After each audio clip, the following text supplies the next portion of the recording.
Welcome to Adolescence. This first chapter is going to go over biological transitions.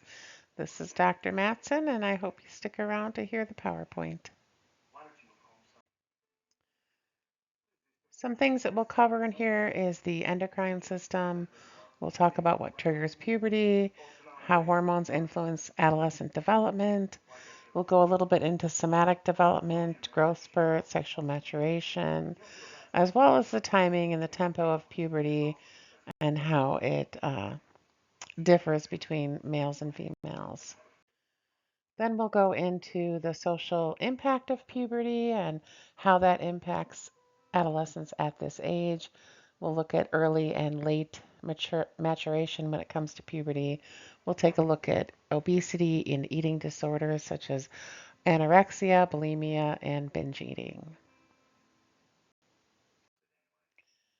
Puberty is a developmental stage during which an individual's body undergoes significant physical, hormonal, and psychological challenges and changes to reach sexual maturity. This process typically occurs between the ages of 8 and 14 for girls and 9 and 15 for boys, but the exact timing varies among individuals. Hormonal changes is the onset of puberty, which is initiated by the release of hormones from the hypothalamus, which signals the pituitary gland to reproduce hormones, and these hormones stimulate the ovaries in girls to produce estrogen and progesterone, and the testes in boys to produce testosterone, leading to the development of the secondary sexual characteristics. For girls, we see development of breasts, growth of pubic hair and underarm hair, widening of hips, onset of the menstrual cycle, and increased body fat in certain areas.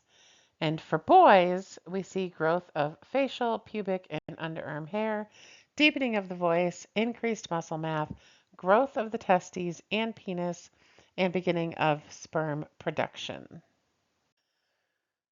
The endocrine system is a network of glands and organs in the body that produce, store, and secrete hormones.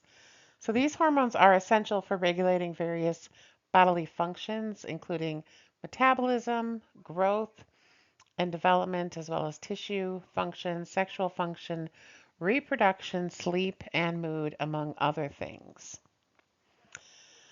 The endocrine system functioning through the release of hormones directly into the bloodstream. These hormones travel to various tissues and organs to exert their effects, often working in tandem with the nervous system to maintain a homeostasis in the body. The endocrine system plays a crucial role in maintaining balance within the body. It ensures that the process such as growth, energy levels, and reproduction occur smoothly. Disorders of the endocrine system can lead to various health problems such as diabetes, thyroid disorders, growth issues, and hormonal imbalances.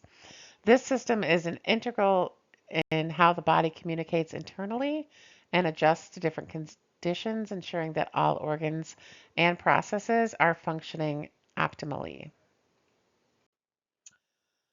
The hormonal feedback loop is a crucial regulatory mechanism in the endocrine system that maintains hormonal balance in the body.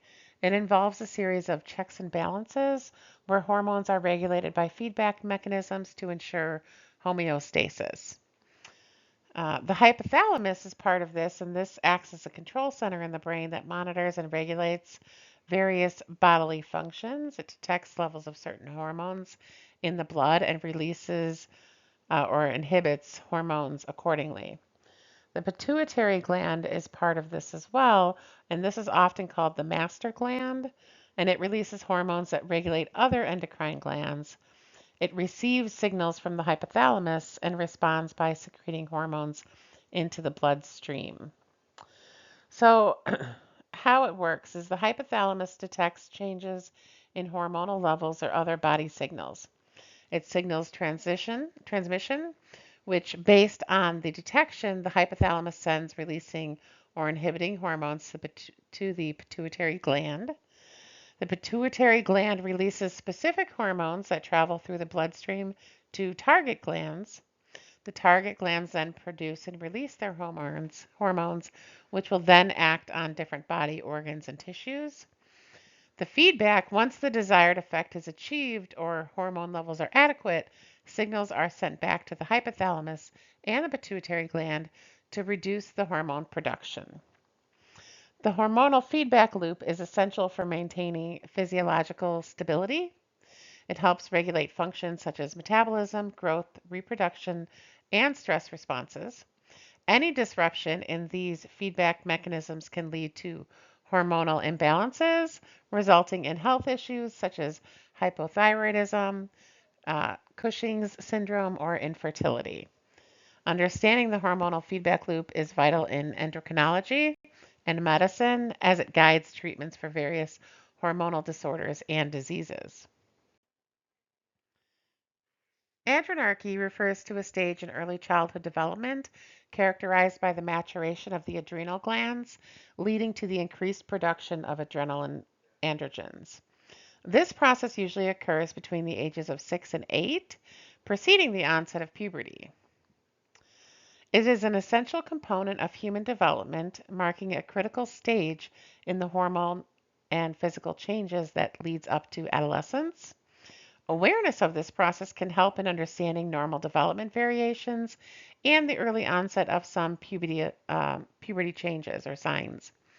Understanding it's also important for recognizing conditions like precocious puberty, where these changes might occur earlier than usual.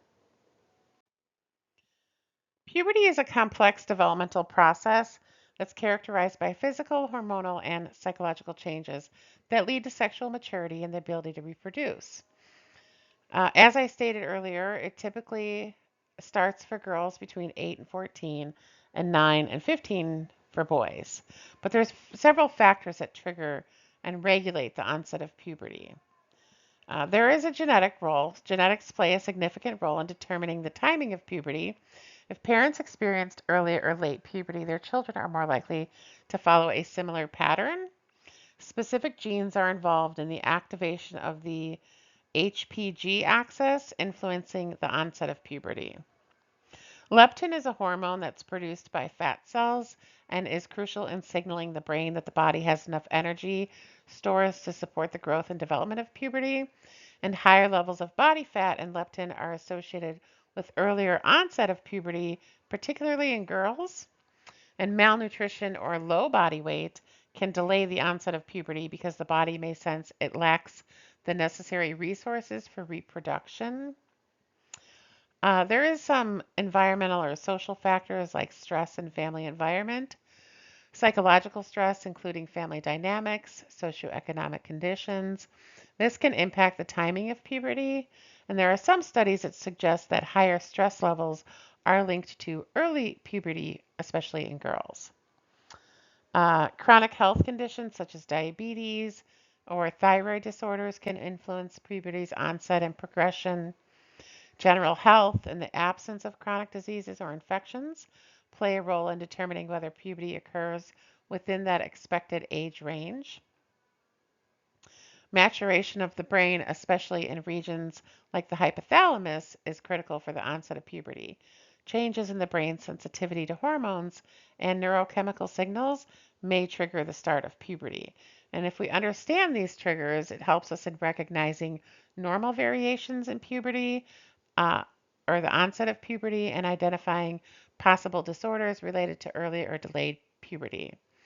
Monitoring these factors is essential for ensuring healthy developments throughout and during adolescence. So, again, leptin is a hormone that's produced by fat cells. It's crucial in signaling the brain that the body has enough energy stored to support the growth and development of puberty. So, higher levels of body fat and leptin are associated with earlier onset of puberty, particularly in girls. Malnutrition and low body weight can delay the onset of puberty. Uh, Exposure to chemicals or the endocrine disrupting chemicals, which is EDCs, such as those found in some plastics and personal care products, may interfere with normal hormonal functioning and impact the timing of puberty. Some research indicates that exposure to light and regulation of circadian rhythms may influence the timing of puberty, although this area requires a lot more study. Socioeconomic levels and different ethnic backgrounds can affect the timing of puberty. This could possibly be due to a combination of genetic, nutritional, and environmental factors. For instance, studies have shown variations in the average age of puberty onset across different ethnic groups. So, hormones play a critical role in driving the physical, emotional, and cognitive changes that occur during adolescence. In females, we see estrogen, which promotes the development of breasts and the growth of the uterine lining. It regulates the menstrual cycles, it contributes to the growth and distribution of body fat, leading to the development of hips and a more rounded body shape. It also influences the maturation of the reproductive organs, such as ovaries, fallopian tubes, uterus, and vagina. The testosterone in males is responsible for the development of male secondary sex characteristics, such as facial and body hair, deepening of the voice, and increased muscle mass. It stimulates the growth of the testes and the penis, influences the production of the sperm. Progesterone in females works alongside estrogen to regulate the menstrual cycle. It prepares the body for potential pregnancy and ovulation. And then GH is the growth hormone, and that's released by the pituitary gland, which is crucial for the growth spurt experienced during adolescence. It stimulates the growth of bones and muscles, leading to increased height. Aids in the development of lean body mass and the regulation of fat distribution. And then we look at the adrenal androgens, and these are produced by the adrenal glands. These hormones contribute to the development of pubic and axillary hair in both boys and girls. They influence the growth spurt and play a role in body odor and skin changes such as acne. But hormones play a foundational role in shaping the adolescent experience. And so it affects everything from physical appearance to emotional state, cognitive abilities. And if we understand these hormonal influence, we can better assist adolescents, parents, and educators as they navigate this crucial development stage with greater awareness and support. Puberty is a crucial stage in somatic development and marked by significant physical, hormonal, and emotional changes. For physical growth, we see growth spurts in both boys and girls, where they experience this rapid increase in height and weight. Girls typically begin their growth spurt earlier than boys and reach their adult height sooner.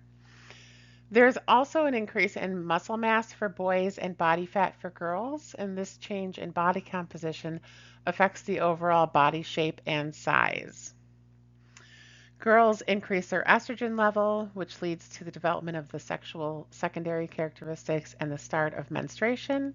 And boys increase levels of testosterone, which also leads to the development of secondary sexual characteristics for them and increased muscle mass.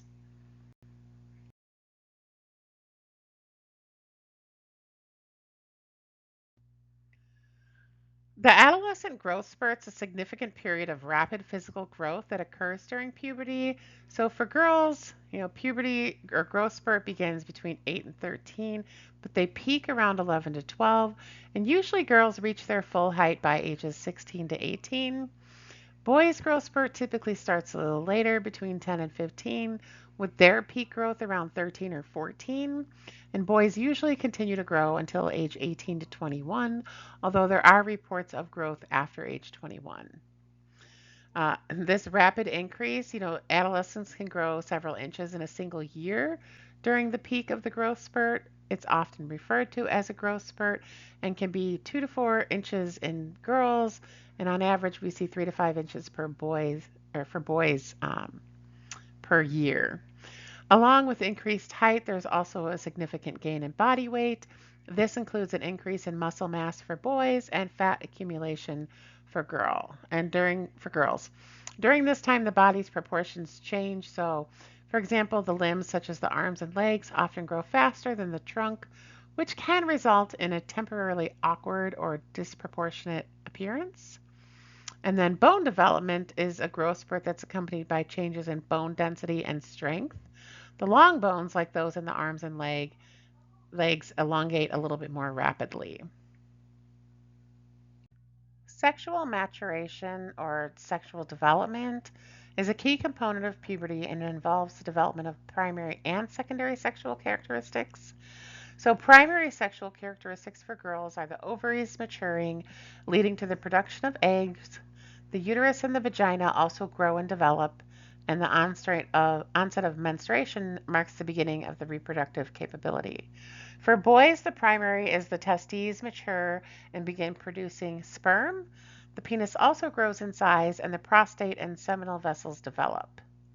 The secondary sexual characteristics for girls are breast development, pubic hair, body shape, and menstruation.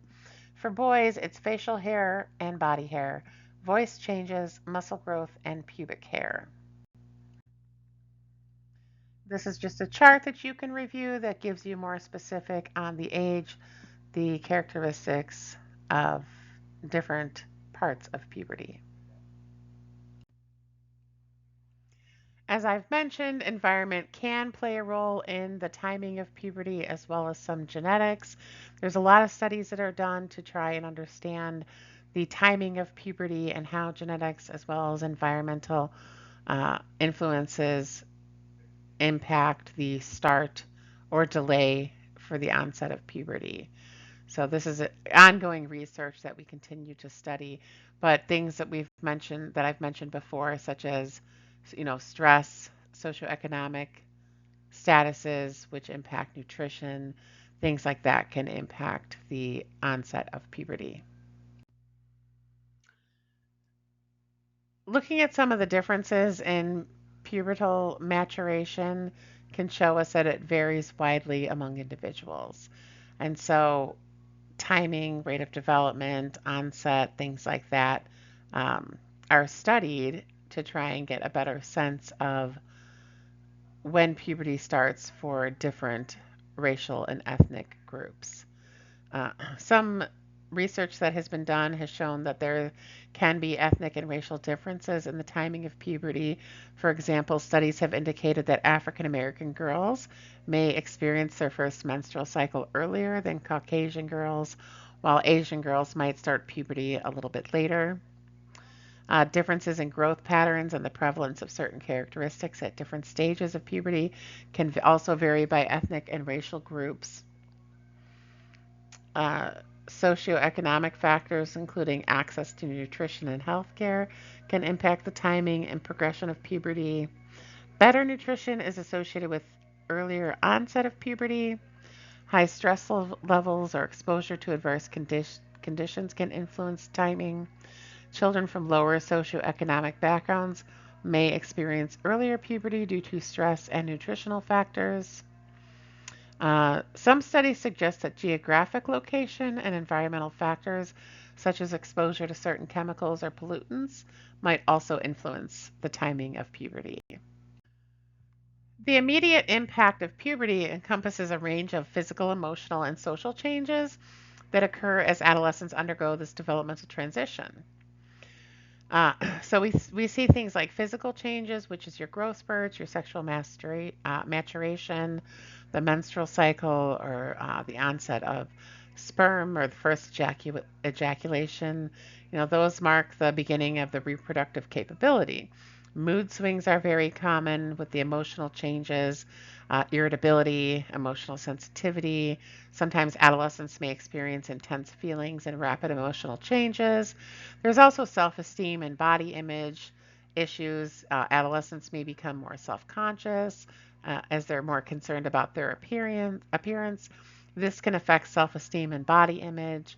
There's also increased sexual awareness, which brings heightened sexual awareness and interest, which can also impact emotions and relationships. Adolescents may seek greater independence from their families and place an increased importance on peer friendships. This period also involves exploring and forming a sense of identity, including sexual identity, personal values, interests. Uh, Peer pressure and social expectations can also influence this process. And adolescents begin to change or become more advanced in their cognitive abilities, including abstract thinking and problem solving, which can lead to increased questioning of beliefs and norms. There's a greater emphasis on peer opinions and immediate gratification, which can also influence decision making processes. For the majority of teenagers, they don't really report a lot of large ups and downs in their moods. Changes in mood is not solely due to hormones. It also helps to look at the environmental factors. And for this, we might look at something like the family dynamics. Parental relationships or the transition to adolescence can strain this parent child relationship as adolescents seek more independence, and they may challenge parental authority. But open and supportive communication can help adolescents navigate the changes of puberty and maintain positive family relationships. So, if we understand these immediate impacts, it can help in providing the appropriate support and guidance to adolescents as they navigate this significant developmental change. Puberty often brings changes in sleep patterns due to hormonal shifts and developmental changes.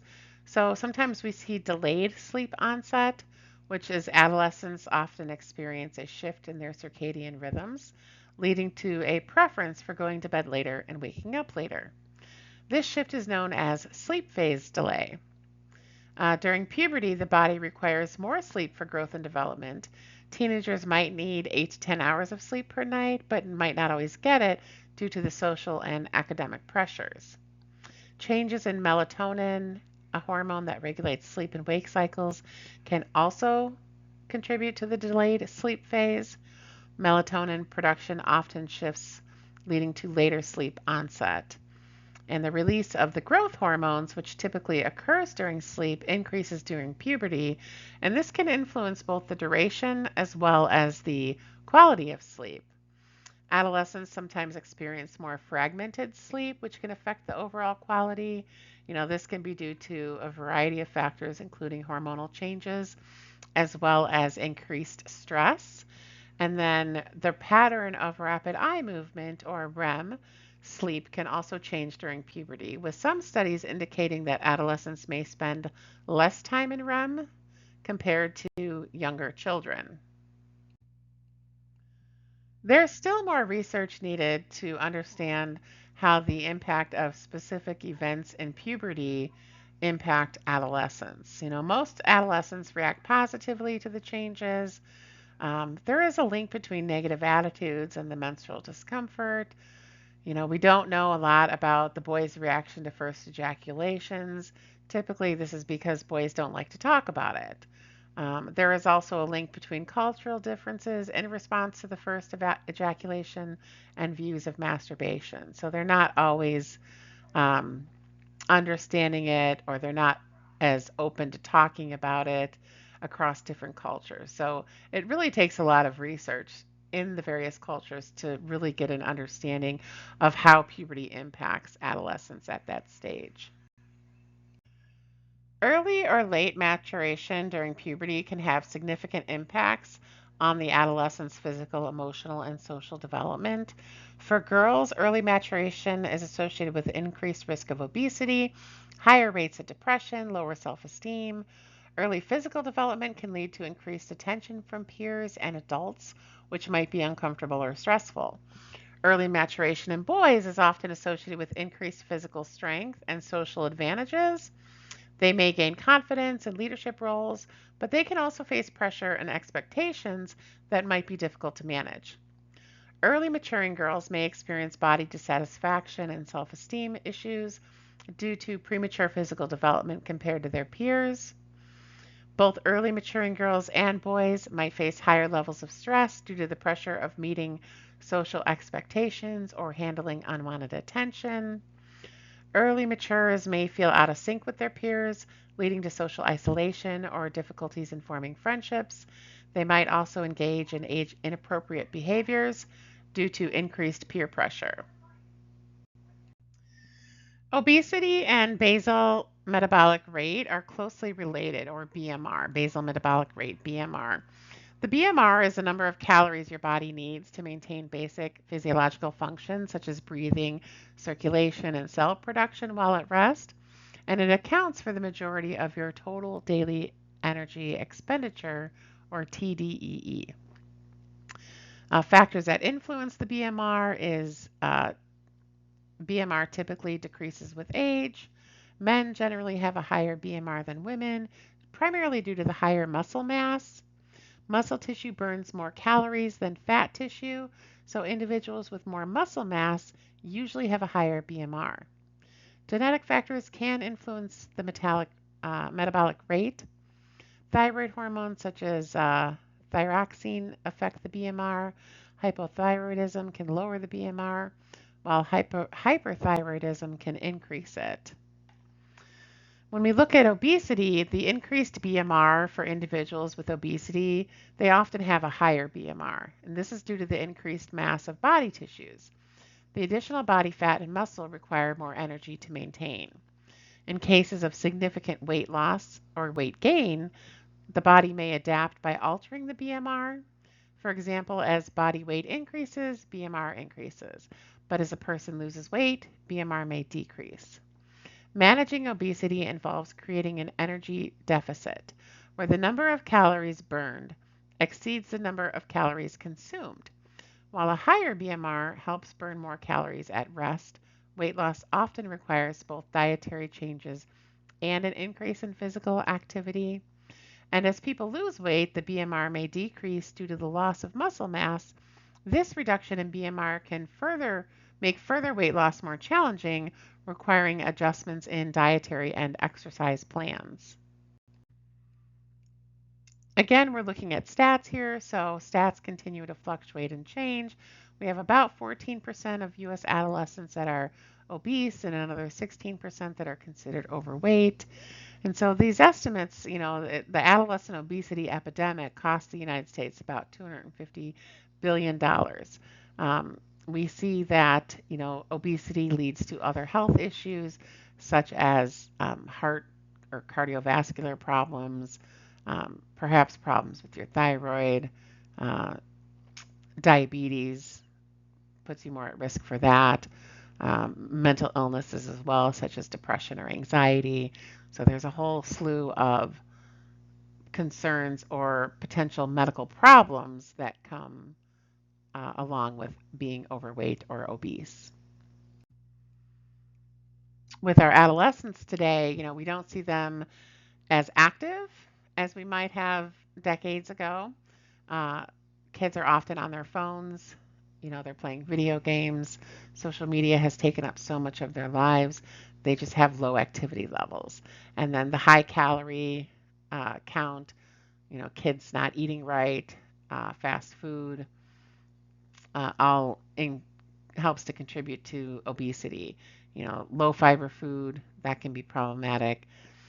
Obesity is especially prevalent among the poor youth. Again, that goes back to nutrition, potentially eating more fast food or things that are not good for you. Preventing and treating obesity, we could do better for our kids. Mass media plays a role in our kids eating unhealthy.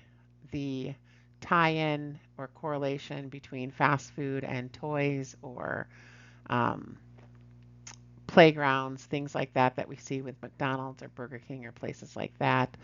Encouraging kids to eat unhealthy.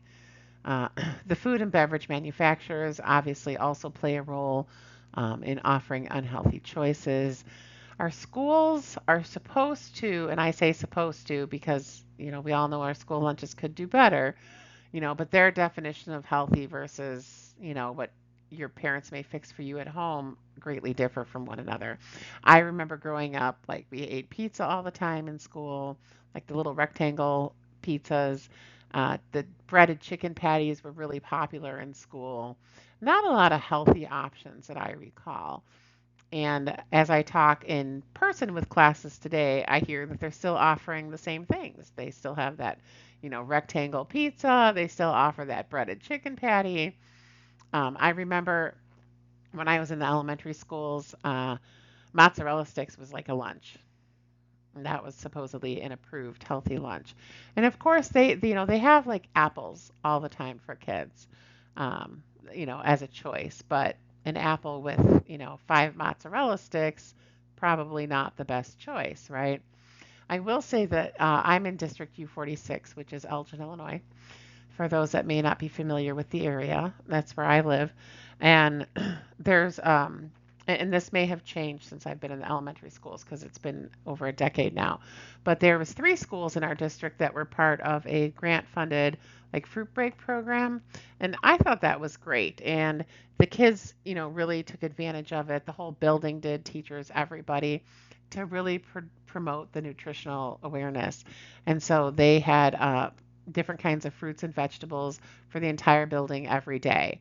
And I remember one of the most popular um, items for kids to get was kiwi. The kids loved the kiwi. If you didn't get down to the gym fast enough in the morning for fruit break, you weren't getting kiwi. They also offered like cauliflower, broccoli, different kind of peppers, pears, grapes, just a variety of options for kids. And most took advantage of it, teachers too. So that was a really great program and something that would be really great to see in all the schools, including the high schools. Only one-fourth of American adolescents are highly satisfied with their body. And if not, then we look at potential disorders such as anorexia, bulimia, binge eating disorder.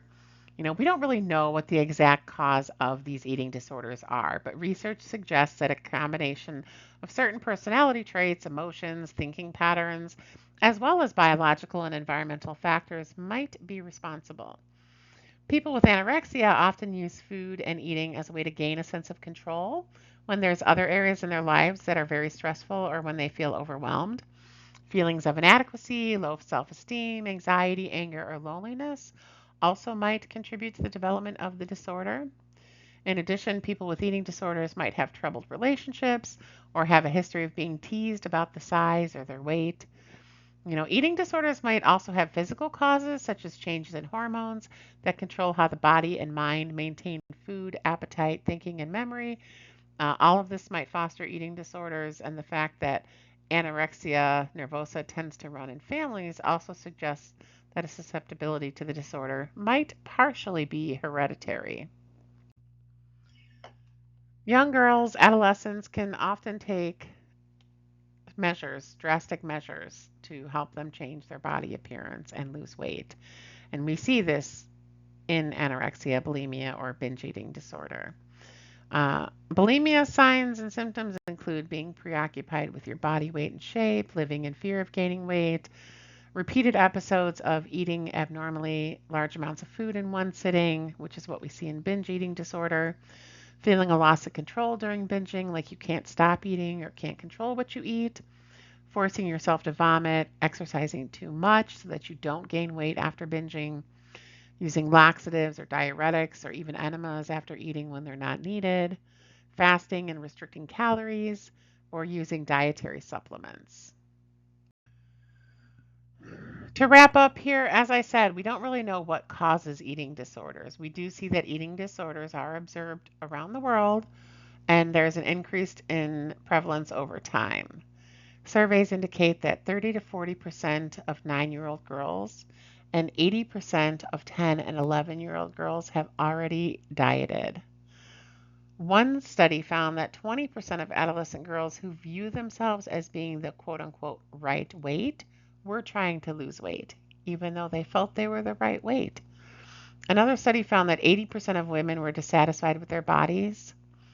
Uh, Another one, 15% of women and 11% of men said that they would actually give up 5 years of their life just to be at their ideal weight. So we really need to keep the dialogue going. We need to talk about, eating, healthy eating habits, um, and get kids to understand too that what they see on the media in magazines, television, movies is not realistic. If you're trying to model yourself off of these people that you see on TV or in magazines, fashion models, they're not realistic. Right? They're not eating healthy necessarily. It's not realistic for people to look like that. Oftentimes in print ads and stuff, they're photoshopped. So you're trying to achieve this look that is never possible because it wasn't real to begin with. So we need to continue to have this open dialogue and continue to talk and share information with adolescents so that we can prevent eating disorders now and in the future. Thank you very much for listening. This is Dr. Matson, and I hope you have a great day.